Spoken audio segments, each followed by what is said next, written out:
magandang araw mga sir. Ito po muli si Michael ng Air Metal Guard Main. So ito si sir, nagpunta po. Napanood ako sa aking Facebook, sa aking page at sikat na, trending na. Maraming po salamat at mga sumubok po ng Metal Guard. So itong sasakyan ni sir sa Adventure, anong model ito sir? 2017 model din. So 3 years old pa lang. So tingnan natin kung mausok to sir. Tingnan natin muna sir ha. Ito wala tayong dayat. Tingnan mo 3.5 RPM. Ganito kasi pagka nagpaparehistro ka, 3.5 talaga yung ang pinipiga nila. So patarin ko 3.5 RPM. So doon ka sir. Doon mo i-wide mo doon. Tingnan mo tayo yung usok sir ha. Ang tingnan mo yung video mo. Baka may daya yung aking video eh. Okay, 3.5 sir ha. Wow! Magagalit ka ng bahay. Okay. Sama? Ang 3.5 RPM lang po yun ha. Pagka nagpa-emission test ka, 3.5 RPM po yan talaga ginawa nila. Wow! Nagagalit na sila. Babatayin ko na. Grabe usok. Grabe usok naman sir. Habulin ka sir ng asbo nito ah. So mga dadasingin po natin kung talagang sir to ay babawasan natin ng usok to. So ito pa yung Metal Guard. So kailan ba na-change sir? So kailan dapat na-change mga siguro pa-change oil pa lang. Dapat mag-change oil na ngayon. So pero nilagyan pa natin ito. So another 3 months ka pa bago ulit mag-change oil. Wag muna kayo mag-change oil, sayang pa yung pera, di ba? Yun nga kasi nga dapat nga mag-change oil na. Parang ka nag-change oil, mura lang to ma'am, no? Naghahanap nga siya. Medyo mahal din po ang pa-change oil. Ito lang po lalagyan natin. So papagandahin po ulit natin yung langis ng makina nyo. So dapat po ay change oil nyo na ngayon. So wag muna tayo mag-change oil. Magkaroon din change oil, di ba sir, no? So ito is murang-mura lang, 700 lang po ito. So ang sasakyan po na to ay dapat ay change oilin na, sabi ni sir.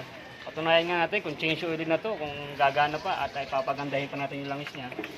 So, di ba pagka nag-change oil tayo, gumaganda po ulit yung makina, babawasan ng usok. So, para tayo mag-change oil dito sir. Tingnan mo doon kami nga. Okay, papandarin ko na sir ha. 3 minutes lang po tayo mag-rest para mahalo lang Metal Guard saka yung langis. RPM lang yun. Pinipilit niya na. Okay? Mukha na sir sa likod. Bibilis na yung gaganyan na yung RPM. Saka yung RPM mo kanina medyo ang bagal. Mamaya, ang lakas mo sir dito. Medyo hindi ko lang muna bigyan para hindi na mausok.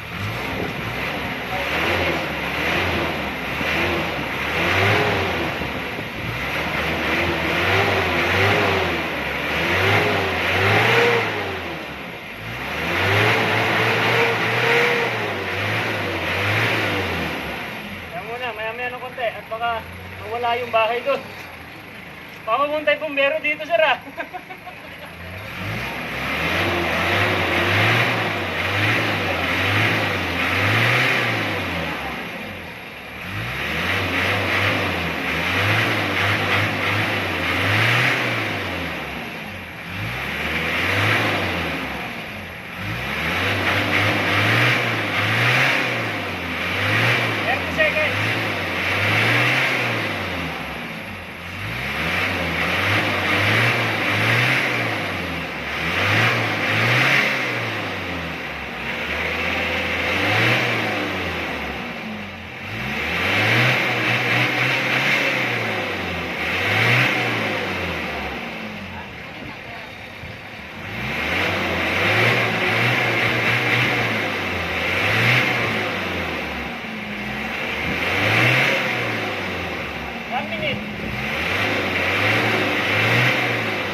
yung kami. Mabilis na mawala. Okay na yan. Mabilis na mawala. Pero yung ano, RPM niya. So wala pang 3 minutes yan, okay na yan sir. Pasado na yan agad sa, kung magpaparehistro ka, ito po parang ka na nag-change yun sir ha. Swimming RPM. So, ganyan sir ang RPM niya oh. Ganyan siya, kanina di ba hirap siya. So ngayon sir, tinan mo. Paano kasi agad na gano'n oh. Saka tinan mo sir yung tapak ng aking pedal. Pero nga ba. So ito po yung tapak ng pedal ko, wala pong kadaya-daya. Nasagad ko pa yan. Ganyan po yan. Tapos 3.5 RPM. Tingnan nyo po doon sa likod. Tingnan nyo doon. 3.5 RPM. Pinabomba ko pa.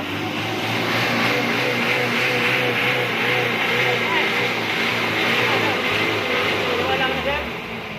Hindi pwede yung produkto namin sir ha. Wala pang 1 minute. Paano yun siya pagka... Hindi. Lagyan ulit niyan. Kasi tatapo na yan. So 4,000 RPM. 4,000 RPM.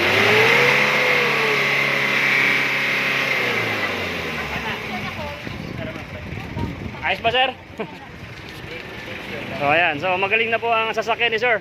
Sir, maraming salamat po ha at naniwala po kayo sa aming produkto na Aerometal Guard. Maraming po salamat sa nanood po ng aking video na halos trending na. Ito po ang Aerometal Guard main. Thank you very much po. Thank you. God bless.